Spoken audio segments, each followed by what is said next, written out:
అదే టైం ఇక్కడ అతని చేతుల్లో మోసపోయింది నేను ఒక్కదాన్ని కాదు. ఇంతకుముందు మానస అనే అమ్మాయిని ఘోరంగా మోసం చేశాడు. ఆ అమ్మాయి దౌర్భాగ్యం ఏమంటే కన్న బిడ్డకు కూడా అమ్మాయి దూరం అయ్యి ఎన్నో బాధలు ఎదుర్కొని ఆ అమ్మాయి లైఫ్ అమ్మాయి ఎటో వెళ్ళిపోయింది బిడ్డను వదిలి. ఆ అమ్మాయి ఎంతో ఫైట్ చేసింది. ఆ తర్వాత నేను వచ్చాను. నాకు ముందు ఎవరున్నారో నాకు తెలియదు.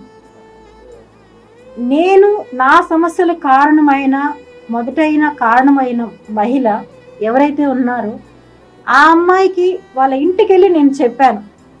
వాళ్ళ పేరెంట్స్తో నేను చెప్పాను, ఇలా అతను మంచివాడు కాదు, మీ అమ్మాయి మోసపోతుంది అని నేను వెళ్ళి వాళ్ళ ఇంటికి చెప్తే ఆ అమ్మాయి ఆ రోజు నాతో అంది, లక్ష్మి అది నా ఇష్టం, నువ్వెందుకు మా ఇంటికి వెళ్ళి చెప్పావు, నువ్వు వెళ్ళి చెప్పడం తప్పు కదా అని నన్ను ఆ అమ్మాయి ఆ రోజు క్వశ్చన్ చేసింది. అదే అమ్మాయి 1 year తిరక్క ముందనే నాకు కాల్ చేసి ఎలా ఏడ్చిందంటే అతనితో ఉండే వాళ్ళే నాకు చెప్పారు, అక్క నువ్వు బాధపడతావు, వాడికి తెలిసిందంటే ఇంకా వాళ్ళని చంపేస్తాడని చెప్పి నేను ఇంకా ఏది బయట పెట్టను. వాళ్ళు ఉండే వాళ్ళే నాకు వీళ్ళు చెప్తూ ఉంటారు, అక్క నువ్వు బాధపడతావు అక్క, వద్దక్క, ఆయన గురించి నాకు తెలుసు, ఆయన వదలడక్క, ఎప్పటికీ వదలడక్క ఆయన వాళ్ళని, అంతా ఊరికే అక్క, అదంతా సెగక్క, నువ్వు నమ్మొద్దక్క అంటాడు.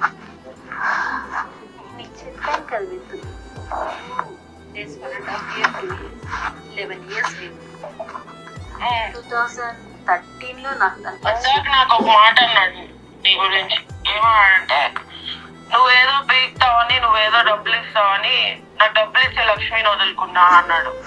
అంటే నువ్వు డబ్బులు ఇస్తాననే లక్ష్మితో ఉన్నావా, ఇష్టపడలేదా అంటే అవును డబ్బుల కోసమే ఉన్నా తనతో అన్నాడు. విన్నారు అందరూ? నేను రికార్డ్ చేశాను అనుకుంటా. డబ్బుల కోసమే లక్ష్మితో ఉన్నాను, నువ్వేదో ఇస్తావు అని చెప్పి నీతో ఉన్నాను, నీ వల్ల నేను లక్ష్మిని వదులుకున్నాను అని చెప్పి ఆ అమ్మాయితో ఓపెన్గా మాట్లాడాడు. అది నాకు ఆ అమ్మాయే స్వయంగా చెప్పింది. పేపర్లో రాసి పంపి వాట్సాప్ అన్నాడు. ఎట్లా గుర్తుంటాయి అవన్నీ? సేమ్ అదే నేను అదే అంటున్నా, ఎలా గుర్తుంటాయి అవన్నీ? ఓన్లీ నేను క్యాష్ పరంగా ఇచ్చింది మాత్రం ఇస్తాడంట తిరిగి. ఏమంటున్నాడు, అందరు ముండలు ఒకే టైపు, అందరు సెటిల్ చేసుకోవాలనే చూస్తారు, అంటే నీకు ఫ్రీగా డబ్బులు ఇచ్చేసి వెళ్ళిపోవాలి, ఉన్ని నాయనా నీకు నువ్వు నీ పిల్లల్ని నీ ఫ్యామిలీని బాగా చూసుకో మేము ఇచ్చిన డబ్బులతో అని ఇచ్చేసి వెళ్ళిపోవాలి. మానస కూడా సెటిల్ చేయించుకొని డబ్బులు తీసుకొని వెళ్ళిందంట. నువ్వు అడిగావంట డబ్బులు, ఇప్పుడు నేను అడుగుతున్నానంట, మీరంతా ఒకటే అంటున్నాడు.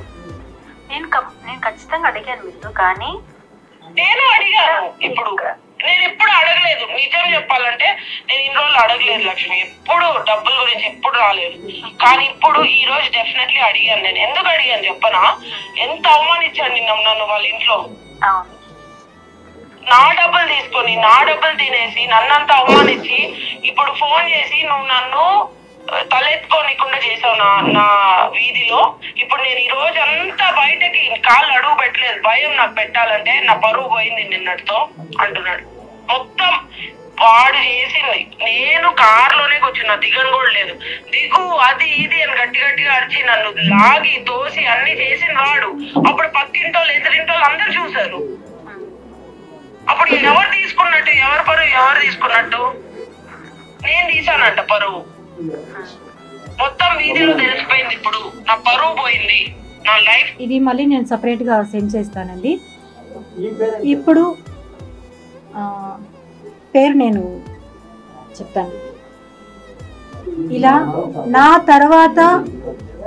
తర్వాత వచ్చిన ఇంకొక బాధితురాలి అమ్మాయి, ఆ అమ్మాయి దగ్గర డబ్బులు అయిపోయేసరికి ఆ అమ్మాయిని తీసుకెళ్ళి వాళ్ళ ఇంటి ముందర నుంచి తీసుకెళ్ళి కారులో నుంచి ఇంట్లోకి లాక్కొని వెళ్ళి మరి ఆ అమ్మాయిని దారుణంగా వాళ్ళ ఇంట్లోనే కొట్టారు. వాళ్ళ కొడుకు ముందరే దారుణంగా కొట్టారు ఆ అమ్మాయిని. ఆ అమ్మాయి ఎవరికి చెప్పుకోలేకుండా, వాళ్ళ తల్లిదండ్రికి చెప్పుకోలేకుండా, ఎవరికి చెప్పుకోలేకుండా నాకు కాల్ చేసి, లక్ష్మి నువ్వు ఆ రోజు చెప్పింది కరెక్ట్ లక్ష్మి, నేను ఆ రోజు నీ మాట వినలేదు అని చెప్పి ఆ అమ్మాయి చెప్పింది.